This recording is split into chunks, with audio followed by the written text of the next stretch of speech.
Hello everybody, it is Nathan again. I am going to be kicking it old school with the wired mic here for a second. I'm on my way to a tournament in Gonzales, Texas, but I wanted to briefly give a recap on my last tournament. If you watched my practice video, you saw that I did very well during my practice round at Westside Disc Golf Course out in Marble Falls. And then during the tournament, during the first round, we played that layout that I played in the practice round, and I crushed it. I shot 9 down, not quite the 12 down as I did in practice, but 9 down was good enough to tie for first place after round 1. And then round 2 was different pin locations on every single hole and pretty rough, to be honest. But I still managed to pull out the victory and won my first MPO event. I got $186 cash, and that was by far the biggest payout I've gotten so far. So I'm excited. I'm excited for this weekend, and just here in a second, you're going to see the Gonzales Disc Golf Course.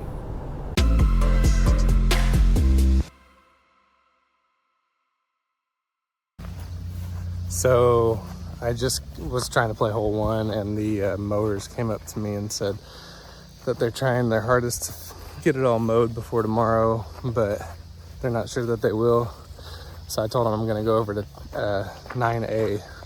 So this hole is a much better starting hole visually. All right, Nathan from the future here. 9A plays across this bridge, and you really just want to try to shoot it right up the gap. I actually hit the bench at the end. Yeah, that. And put myself in a good spot. During the tournament, we actually were allowed to play on the outside of the bridge. I've played a previous tournament where they played triple mando, but that was not in effect this round. Left myself with about a 25-footer, and fresh out the car. Did not have the oomph to get it there, so I get a par. This hole is pretty straightforward. You're just trying to throw something stable, like right up the middle, and then have it finish at the end. I hit a tree and dropped short, but I had another 25-footer.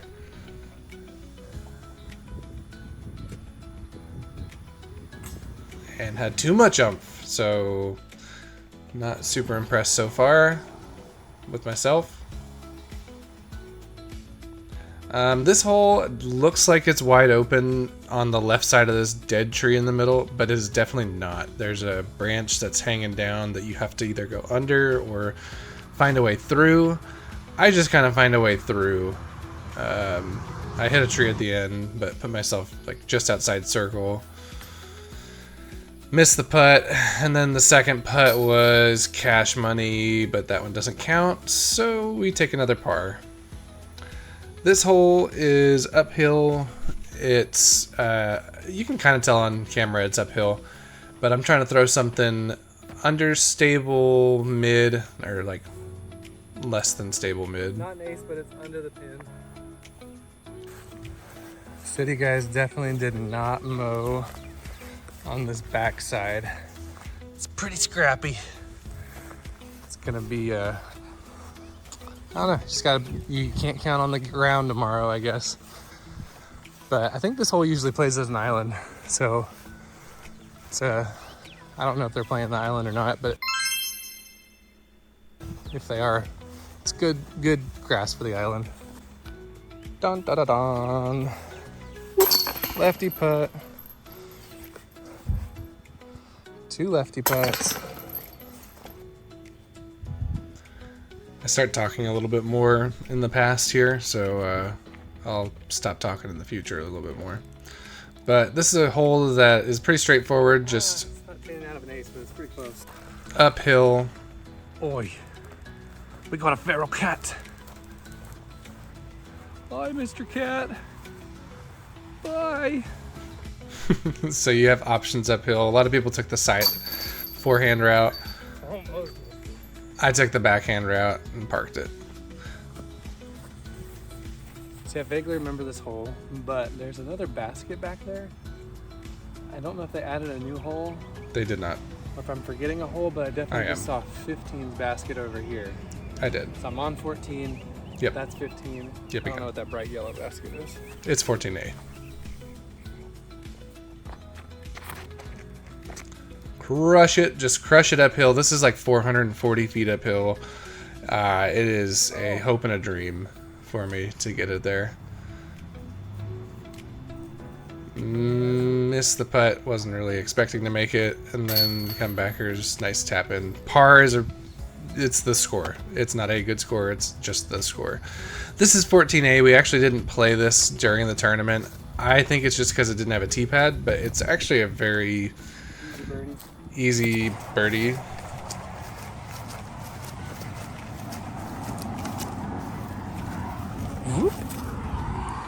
Nice little tap in. 15 is downhill, throwing a sidearm around this big tree. You really want to get it pushed a little bit more left there and farther than I did. Oh, nice. I thought I was parked, but I was not. I was probably about 45, 50 feet.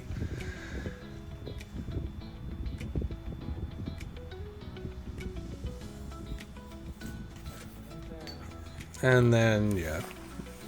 Circle 2 makes were not in the cards for me during this practice round.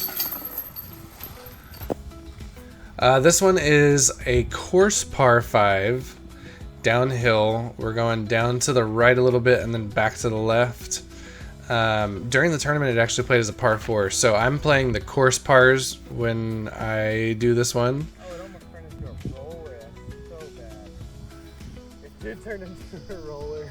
I threw a Corvette off the top. I do love a good hole where you can just mash, but sometimes you do what I did on the first one. You get too excited and you just pull over on it, and it still got a lot of distance, but it turned into a roller.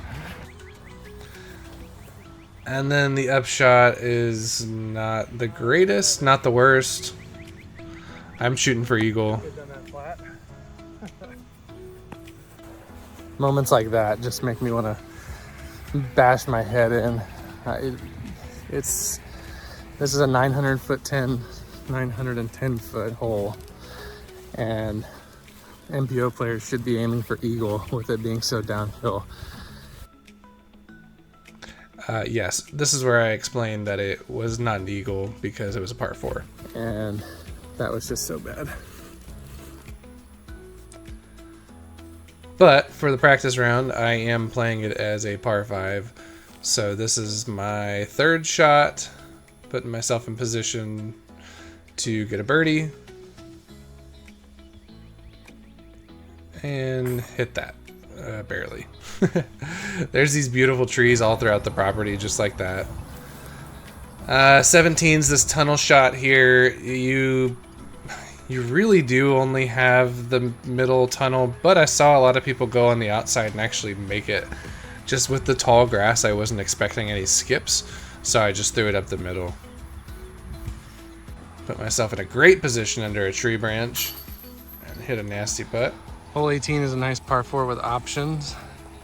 Off of the tee, you can go short and then go up to the basket, which is up there, or try to make it across the ravine, which is what I'm gonna do.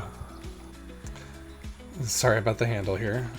So this is actually a 400 and I think like 40 foot hole, something like that. It's not very long, but they did play it as a par 4 in the tournament, and I had a look at eagle on both rounds. So it's really not. I thought this was a good drive in my practice round. It really wasn't, but it's a birdie nonetheless.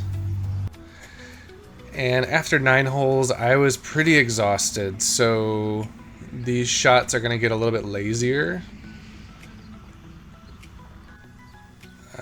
But this is the shot that I really wanted to stick with, and I threw it both rounds in the tournament, just the big hyzer over the side. This one's a little bit uphill. You're having to swing it to the right, so I'm trying to pull on something less stable. I didn't pull on it quite enough, so I left myself with this tricky putt over a branch. And then, of course, just take the disc that you threw up there and then forehand it right in, and you know, that doesn't count either, so we get a par. Hole 3 wide open. I'm actually trying to push on this right side hyzer to get it to swing back by the basket, and I put it right under the basket. Easy birdie. Hole 4 is a long hole. It's a par 4. Trying to just push that disc out as far as I can. Not good.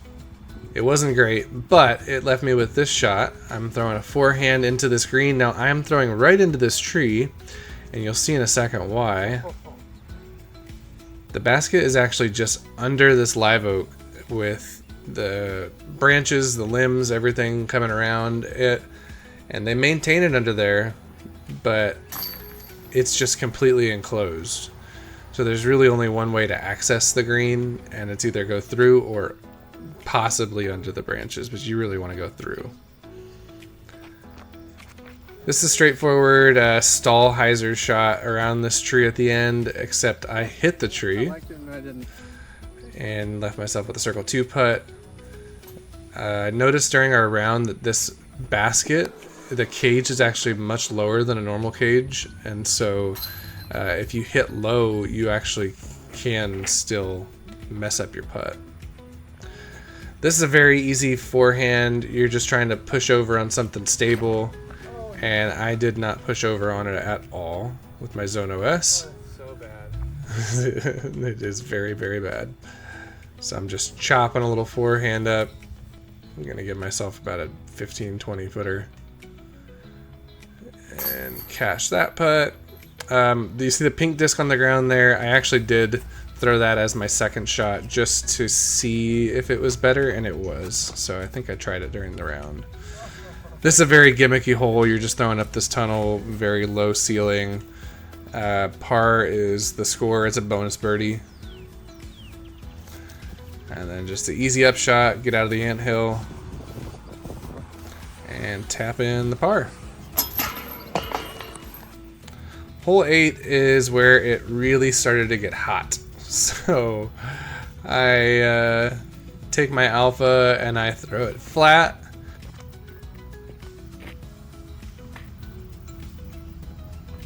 That's pretty good.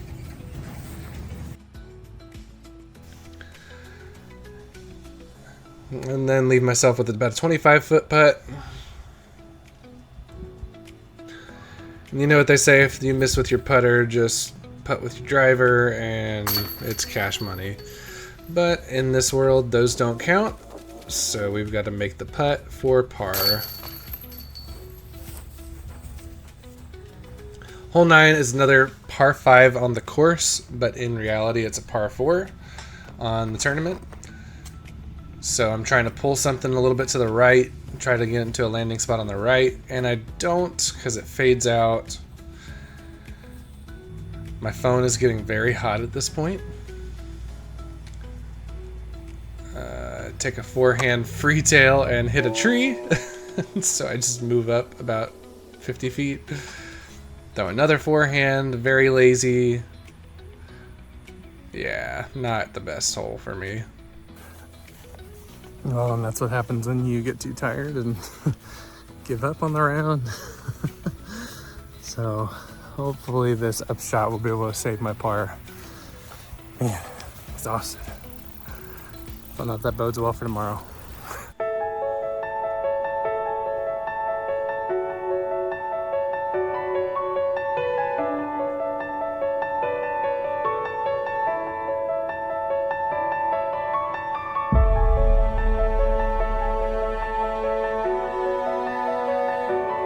Yeah, that's a sneak preview into the next video. But yeah, so this is my upshot going into 18, and the phone died, so that's the end of the video.